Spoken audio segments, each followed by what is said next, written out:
Hello, and welcome to the One Mind Dharma podcast. My name's Matthew Sokolov, and if you want to learn more about One Mind Dharma, you can visit oneminddharma.com. For individual sessions, you can visit themindfulcounselor.me. And remember to find us on the socials, YouTube, TikTok, and Instagram for some kind of short dharmettes. And if you have any questions, you can email me at matthew@oneminddharma.com. So I want to offer a talk today based on some work that I've been doing and investigating for myself over the last few years, really. More so a few years ago than recently, but uh, s- uh, a practice or something to look at that maybe isn't a teaching directly from the Buddha or from Buddhism, like in the same way that the Noble Eightfold Path is, or the Four Noble Truths, but I think is has been incredibly transformational in my own practice. It kind of learning this was a catalyst that changed my experience, perspective, mindfulness practice in many ways. And I didn't know what to call the talk. I kind of started with uh, allowing love to land, and then making room for loving kindness, and uh, didn't really know what I wanted to call it because I know sometimes, excuse me, I know sometimes that can seem like cheesy or super self helpy, but I think it's deeply rooted in this practice. And I'll just share a story that I may have shared this on the podcast before, or if you're a student, you've definitely heard this story. But a few years ago, I was speaking with someone and I was telling them they were asking about, I don't even remember what, and I was telling them that I do all the cooking in the house. My wife, partner Elizabeth, knows how to cook, but she works much more than I do. So she's a therapist. And so while she's seeing clients up until 5 p.m., I often am preparing dinner and have dinner ready for her, for myself, for the kids. And they said, "Oh, that's so beautiful. Like, what an act of love." And it was a trusted person. And I said, "Oh, wow, I truly have not looked at it like that. I kind of see it more as duty in a sense, right? Like, my partner works. I also work, but I work much less than they do. And I have the time. I enjoy cooking. So I see it in a sense, not as a duty as in anyone's pressuring me, but as in, of course, I should be the one doing that when my partner has less free time than I do." And they said, "Oh, no, that's an act of love. Like, you cook these healthy meals and you know what everyone's likes and dislikes are. And you spend all that time cooking like every night. Like, what a beautiful act of love and supporting the family." And I was like, "Oh, thank you. Like, thank you for that. I haven't looked at it like that." And then when I pulled back from it, like later that night or the next few days, I ended up saying something to Elizabeth and telling them about this conversation, my partner Elizabeth, because it was really impactful. Of wow, what a shift in perspective. I had truly not seen it like that. And it is an act of love. It is a form of me loving and supporting both myself and the family. And just that simple conversation kind of led to this investigation of uh, where else is there love in my life that I'm not recognizing? Like, it really shook me in a sense. It really, I had a moment of awareness that, oh, there's love present that I'm not tuning into, that I'm not even aware of, let alone tuning into. I've also tended towards, and I've talked about this many times, I've tended more towards the practices of the mind, the cultivating of concentration and mindfulness, especially in my early practice, and not focusing on the hard practices. But I think that for me, and in my experience and in working with others, making the heart work a serious part of our practice, giving it some weight and importance, really can transform our experience, our practice, the lens through which we view the world. So we're going to talk about a few kind of different pieces of this, of making space for the love to land, to be aware of the ways in which we love. And I'm using love here in a very loose form. I'm not talking only about like intimate love or even familial love. I'm talking about loving kindness, about care. I'm going to go through a couple different things, starting with the heart practices just briefly, and then talking about the shifting of perspective of how we view through the lens of love, as well as learning to be with the joy, learning to allow ourselves to experience joy out of love for ourselves. There's a quote that I've heard for years. You can search throughout the entire universe for someone who is more deserving of your love and affection than you are yourself.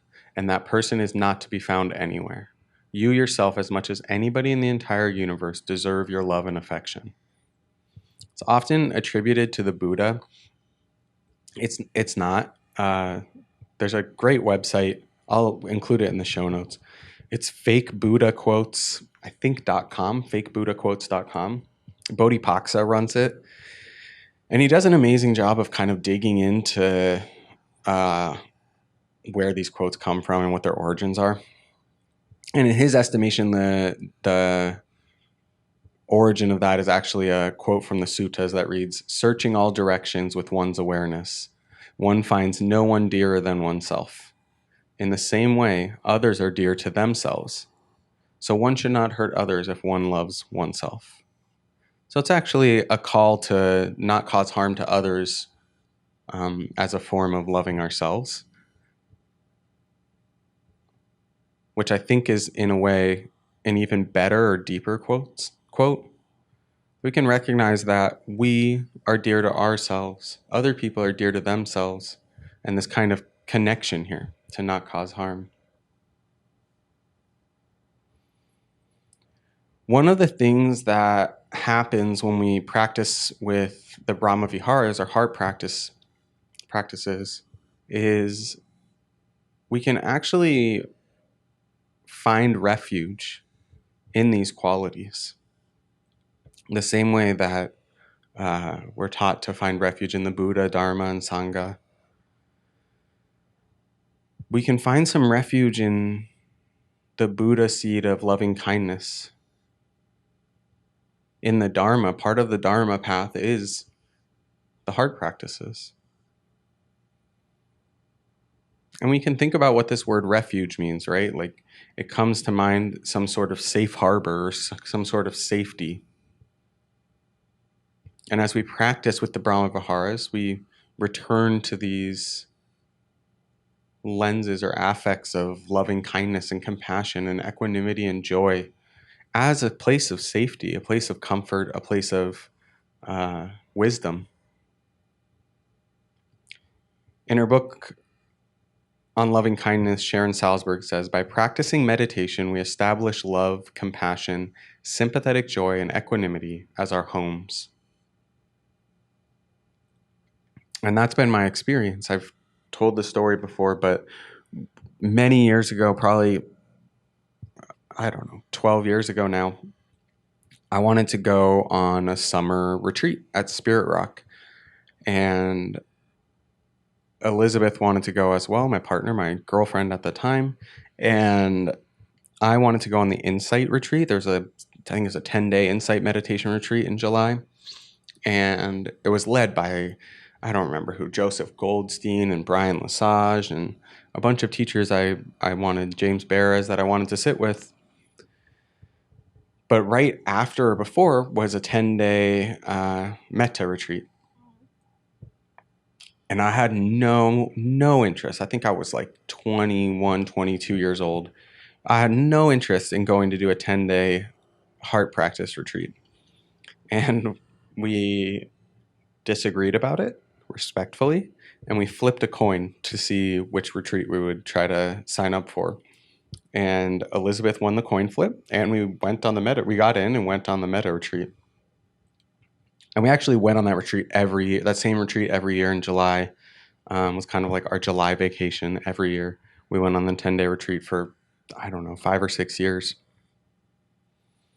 But going on that 10-day retreat, it absolutely like shattered my experience of the hard practices. With that dedicated space and time, I like really dropped into it. I really felt it for the first time. It wasn't this kind of forced or fake it till you make it feeling. And ever since then, I've given much more importance in my own practice to practicing loving kindness.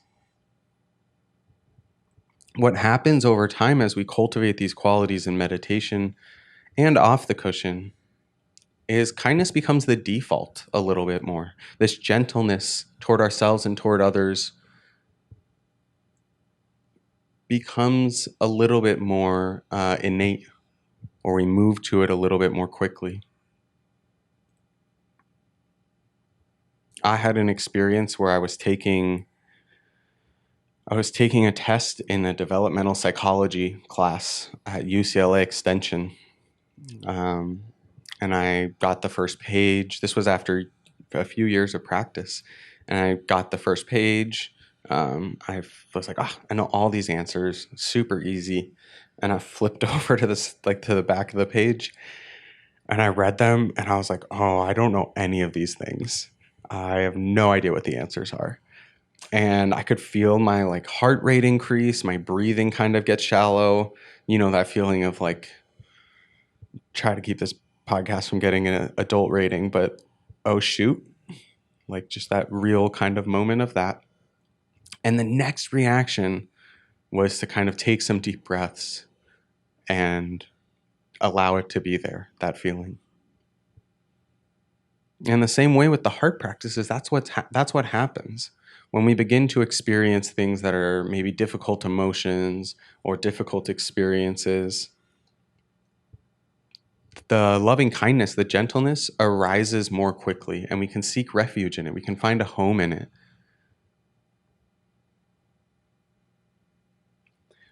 Dr. Brené Brown talks about making the generous assumption, which I think is one of the greatest kind of rebellious acts of metta we can do. That people are so quick to ascribe meaning or malice or some sort of judgment. I had a friend who went to OXXO, to the convenience store here, and he paid for something, I think with like 200 pesos. It cost 50 pesos, and they gave him 50 back. And he said, no, I should get 150 back. And the person said, oh, sorry, I thought you gave me 100. And they gave him 150. And he said, they were trying to screw me. They were trying to steal my change and steal my money. And the truth is, maybe, I don't know, right? Maybe they were trying to pull one over on him for a few dollars. I have no idea. But I said to him, why do we have to jump right to that? Why can we, let's make the generous assumption, which is they were telling the truth or not paying attention or made a mistake. And I find as we practice loving kindness, making the generous assumption rather than jumping to these kind of harsh judgments comes much more naturally. The mind and heart move towards love much more easily.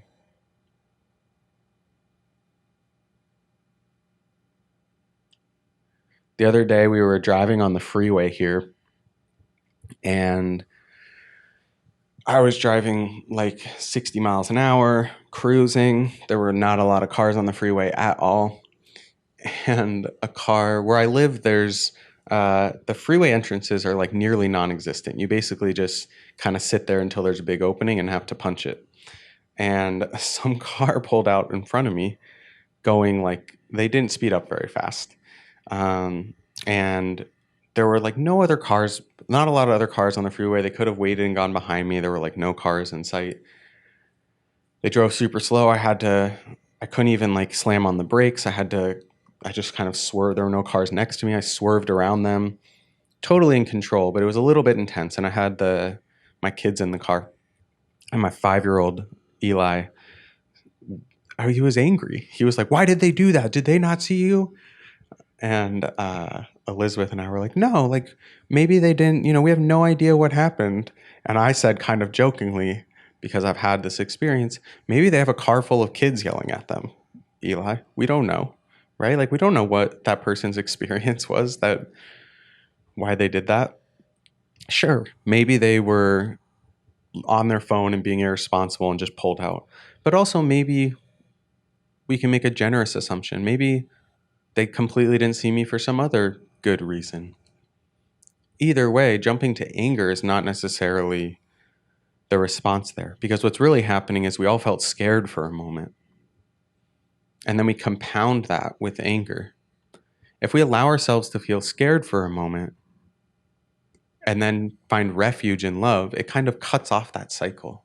It cuts off the anger before it even arises. And when the anger does arise, such as it did in Eli, we can meet it with this love or this kindness or this generous assumption. So my encouragement with the heart practices is to make it a priority. For every time you sit in mindfulness or concentration, also sit with a heart practice. Maybe start your periods of meditation with a few minutes of metta. Ton Jeff at Watt Metta does this often. Rather than using the breath to center, he starts with phrases like a traditional metta practice, using the phrases as a concentration practice, as a way to kind of settle ourselves. And see how you can begin to use loving kindness, gentleness, compassion as a refuge, as something to return to. I want to read this quote from Food for the Heart, the collected teachings of Ajahn Chah. And it's in the chapter on why are we here. It's a wonderful book. It's very big. It's also very repetitive. There are transcriptions of his talks, and a lot of them are very similar, but I absolutely love it. You can read one chapter without needing, it doesn't, no reference to other chapters. They're all standalone. So the Buddha said to find your refuge. That means to find your real heart. This heart is very important. People don't usually look at important things. They spend most of their time looking at unimportant things. For example, when they do house cleaning, they may be bent on cleaning up the house, washing the dishes, and so on, but they fail to notice their own hearts. Their heart may be rotten. They may be feeling angry, washing the dishes with a sour expression on their face. They fail to see that their own hearts are not very clean. And this is what I call taking a temporary shelter for a refuge. Taking a temporary shelter for a refuge. They beautify house and home, but they don't think of beautifying their own hearts. They don't examine suffering. The heart is the important thing. The Buddha taught to find a refuge within your own heart. Make a refuge unto yourself. Who else can be your refuge? The true refuge is the heart, nothing else. You may try to depend on other things, but they aren't a sure thing. You can only really depend on other things if you already have a refuge within yourself. You must have your own refuge first before you can depend on anything else, be it a teacher, family, friend, or relative. So I think I would disagree a little bit with that last piece, that I do think that we can begin to find refuge in the path or in the teachers before we've really built ourselves as a refuge. But ultimately, I agree. We need to have ourselves, the Buddha seed within us, as the ultimate refuge.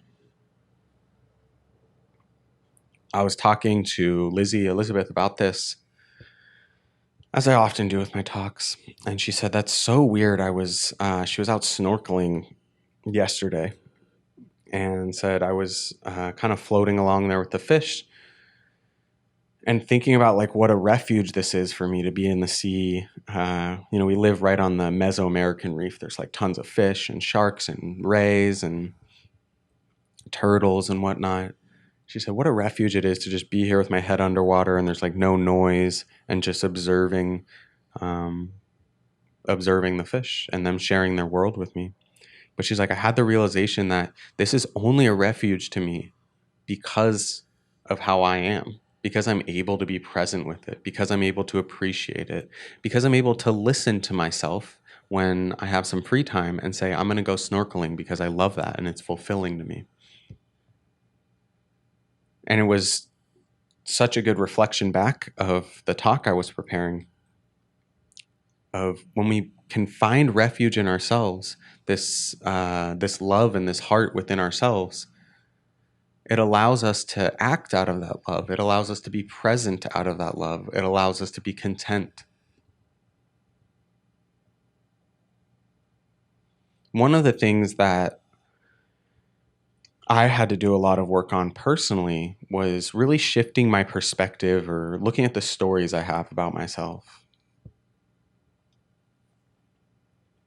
I have, when I was younger and a teenager into early young adulthood, I was addicted to drugs, cycling through depression. I was angry. It caused a lot of harm to family, friends, partners. I even was like quite rude to therapists and people trying to help me. And because I think in part they were such strong emotional experiences and strong memories, and in part out of this need that we have of creating a sense of self, I always kind of latched onto that as my identity, right? I was a like young, angry, uh, kind of punk. And sure, I still listen to punk music. I'm covered in tattoos. Um, I'm wearing a shirt from a punk band right now. But over the years of practice and working with teachers, I've really come to realize that that stage of my life or that person is no longer 100% who I am. That sure, um, I still have to face anger in my mind and heart sometimes. I still have to face depression. But back then, when I look at it or what I identify with is this: I was always sad, I was always angry, I was always this, always that. And what's happened as I've kind of opened up to shifting my perspective and looked at my life today, my real life, present time experiences, the majority of the day, I'm none of those things. The majority of days, I'm none of those things. Depression still arises, and I have bouts of it for a couple weeks every year, but nothing like it used to be. The anger still bubbles up, but it's more like frustration or irritation than it is rage. And the majority of my day is filled with love and with joy and with contentment and with gratitude. And I see this with many students, that we kind of cling to a story that's not necessarily true, nor is it serving us. And it can be a blockage for allowing this joy, allowing this love, allowing this kindness to come in.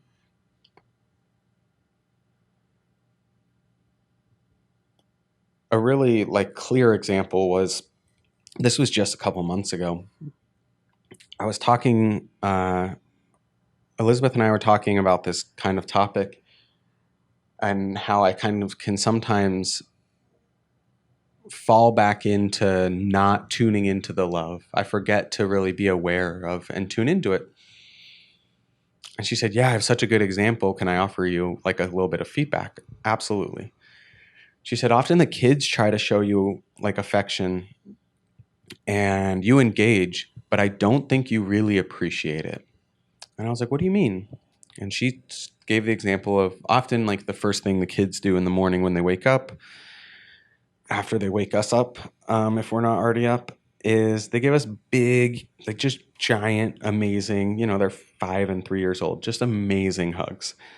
And I always like pick them up and engage and give them a big squeeze and tell them how much I love them. She said, but I don't see it actually landing how much they love you and how much you love them and how like wholesome that moment is. Absolutely. Because I have some sort of image of myself of, again, like a duty, or again, like this is what you do, you hug your kids. But not actually tuning into the love, not actually allowing my perspective to shift and really feeling into that experience of love. So for me, part of what was needed was investigating my real-time experience. The way that I began to let go of those stories was by tuning into my present time experience with this beginner's mind, this quality we talk about of seeing things for the first time, of tuning into the actual experience without lopping on all our stories. And can we shift our perspective, like the story of cooking that I told at the beginning? Can we shift our perspectives about ourselves and see what we're doing out of love, out of kindness, out of compassion? I don't think that in this sense, the calling with, or my suggestion here isn't to be more loving. It's to begin to shift the perspective so we can allow the ways in which we already love and experience love, can be a little more strong in our minds, can be a little more salient. We just had COVID again, and we were fine, but we were both just really incredibly tired. And Elizabeth had like a few hour break between her clients, and the kids were here. It was summer; they don't have school, and she was like, "I got to do something with the kids. The kids need to get out." And I was like, "No, no, no! I'll take the kids out. You like take a nap or something." And she was like, "I can't do that. I feel so lazy." And I said to her, for sure, it is like lazy in a sense, not the negative connotation of lazy, but like it's lazy, but also it's an act of self care. It's an act of self love, right? So we can take the same action, taking a moment for ourselves, and we can call it lazy or we can call it self care. Can shift this perspective, these stories we have about ourselves.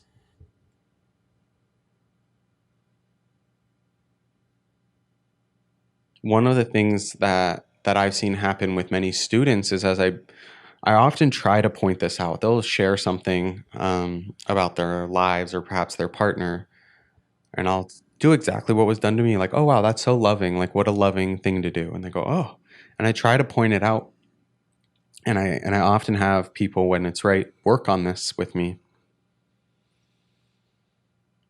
And I've seen this going back to the kind of first piece of finding a refuge. I've seen people kind of struggle with it at first, but really turn toward it as a refuge. Not with like clinging or holding on too tightly, but I've seen people really go, wow, I've noticed how much joy or how much love I experience, how much my partner loves me or how much I love my partner. And I've begun really tuning into it, and like it fills my day. So I think as we shift our perspective and kind of allow ourselves to let go of the stories of like this is lazy or this is done out of duty or I'm this person or that person, really tune into our present time experience, looking for moments of love, of loving kindness, of compassion, both in ourselves and in others. It strengthens our ability to see it, and it becomes a refuge more easily.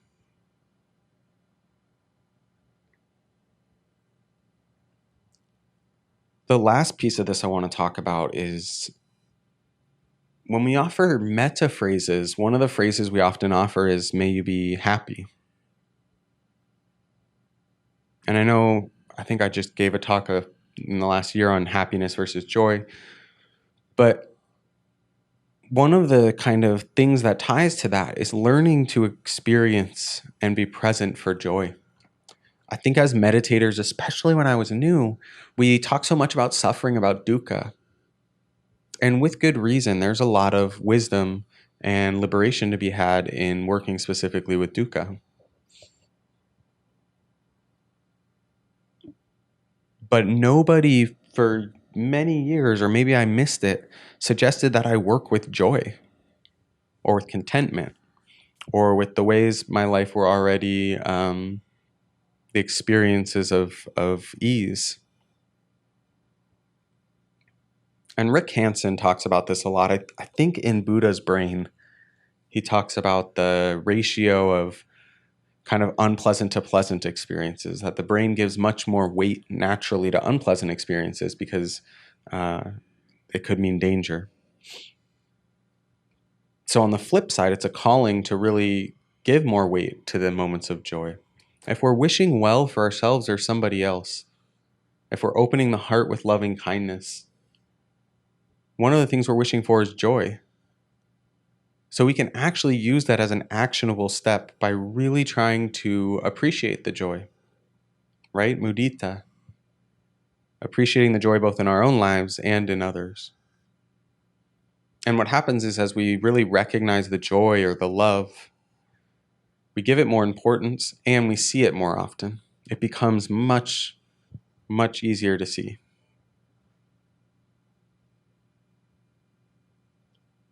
I think that we can make a lot of room for suffering in meditation, identifying the kleshas or the hindrances or all the ways in which we're suffering or causing suffering in this moment. But we're also to make some room for the joy. Allow it to be there without clinging or aversion, with equanimity, the same way we would with a difficulty. It's an act of self-love. In my experience, it is an intense act of self-love to pause and appreciate the moments of joy. If you want yourself to be happy and you're offering this wish in metta practice, when you have an actual moment of happiness or ease, pause and be present for it. I've heard it with food as well, and I'm not like a food expert, but I've heard it with food as well that when we eat a little more slowly and mindfully, we tend to feel more satiated.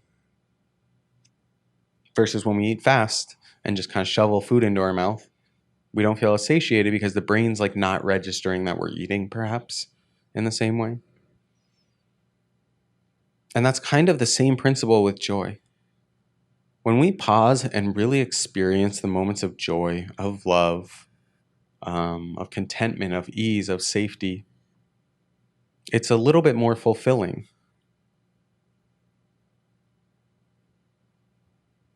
This isn't to say to push away the suffering or to negate or deny that it exists, but to recognize the joy when it's there.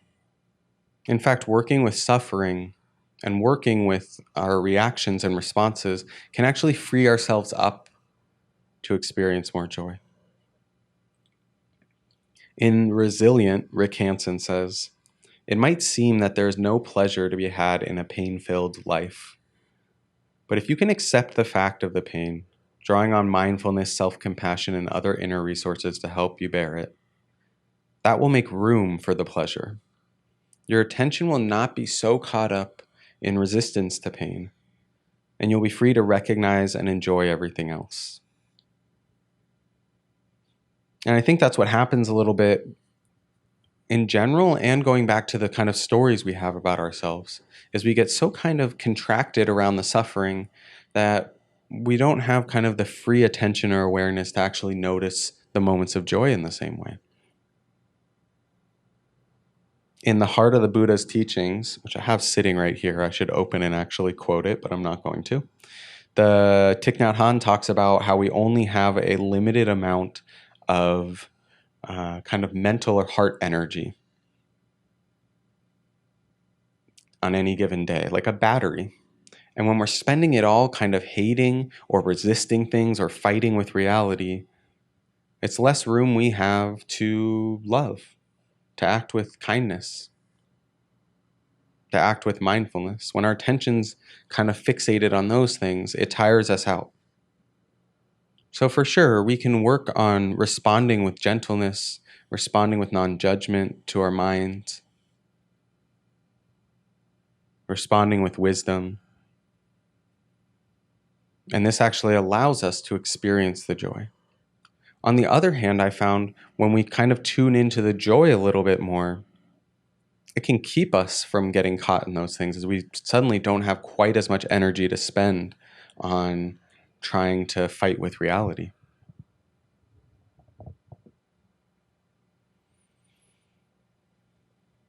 One of the ways Rick Hansen suggests doing this, and I don't know which book of his it's in, I think it's Buddha's Brain. He talks about pausing to watch a sunset as his example, and I've used this example before. That when we see something that brings us joy or we feel contentment or we feel happy, as an act of self love during your day, pause and be present for it. Don't take a picture. Don't try to analyze why you like it. Don't think about the sunset in this case. Really just pause and be present in the body. Notice what it does to the mind and body to be sitting there enjoying this. This is a powerful way that we can kind of make room for love in our lives. We're turning toward it, recognizing that this is a moment of self care.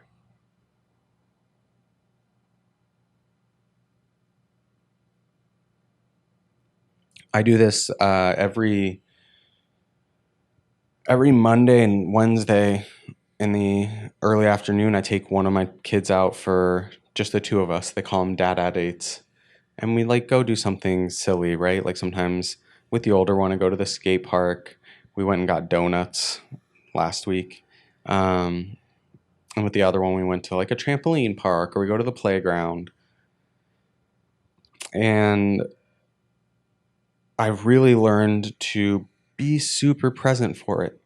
When we get to wherever we're going, I leave my phone in the car every time.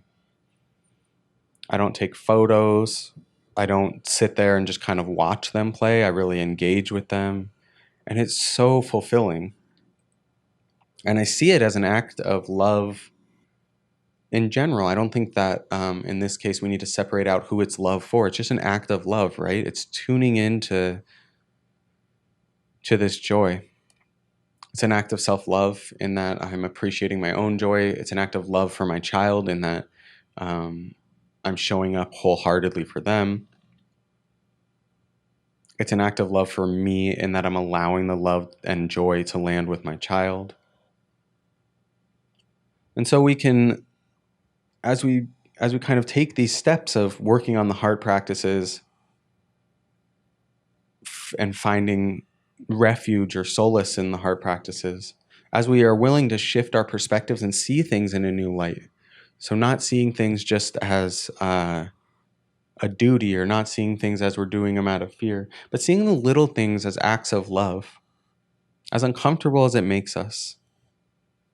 Not to like blow our egos up, but to recognize the little ways in which we act with love, which we experience love, shifting our perspectives and stories, and learning to be with the joy and love just in the felt sense of it, not over analyzing it, not thinking about it, but really feeling into it. We can really kind of make some space or kind of, I like to think of it as kind of plowing and getting the ground ready for these seeds to sprout.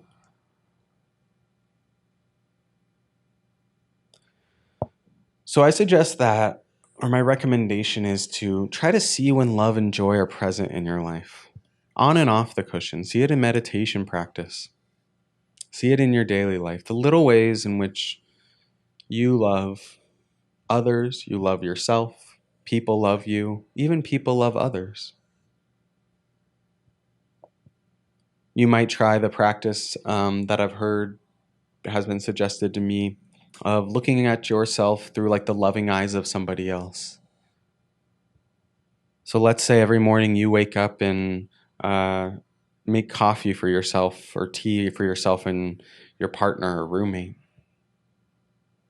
See if you can picture from like a third party perspective, someone who really adores you, maybe your parents or grandma or whatever. See if you can kind of imagine seeing it through those eyes and seeing like the love, that little act of love for yourself and for your partner as you're making them the coffee or tea. This can be a good way to kind of step outside our own stories and view it from a different perspective. And don't be afraid to ask yourself what's getting in the way. It's happened, it's going back to the stories and shifting perspectives. What was getting in the way for me was this attachment to a sense of self I had, a self that was kind of angry and not very loving and didn't have space for the love. Over the years, like therapists or teachers or partners have asked me like, why can't you just let that, what's getting in the way there? Why can't you let that land, like a compliment or something like that? And for a while, I was like, I don't know, it's just uncomfortable. But these days, when I feel that need to like deflect, I can notice that it's really like just coming up against this strong story I've had for years about myself. And today it's much weaker than it was 5 years ago. But the story and attachment to self is so strong that it's getting in the way of me receiving or tuning into love, tuning into metta and kindness, tuning into compassion, tuning into joy. So you can ask yourself, what's getting in the way? Not to beat yourself up, not to judge yourself, but what gets in the way of when you do the heart practices? What gets in the way of shifting that perspective? Do you feel unworthy of it? Do you feel like, oh, but when I act like that, I'm not like consciously acting out of love? Because that's okay. I think sometimes we do things out of love that are non-conscious.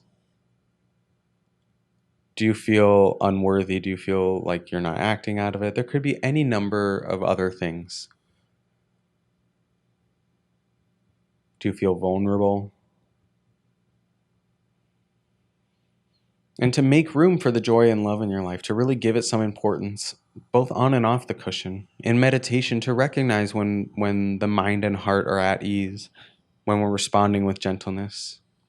And in daily life, to recognize these kind of little moments of love or kindness. Notice when somebody holds the door open for you somewhere.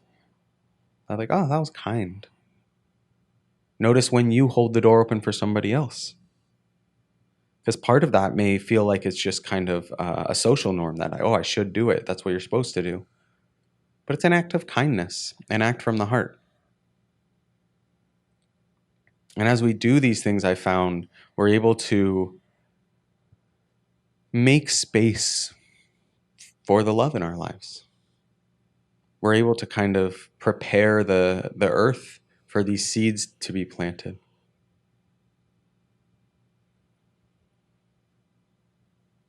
So I'll leave it there for today. If you have any questions, you can reach out to me at matthew@oneminddharma.com. And I appreciate your practice. I am always looking for Dharma talk ideas or curious about what people want to hear about or practice with, whether it's a traditional Buddhist teaching or a specific sutta or something a little bit like today's talk that's not quite as rooted in traditional teachings. So if you have something you think would make a good talk, please reach out.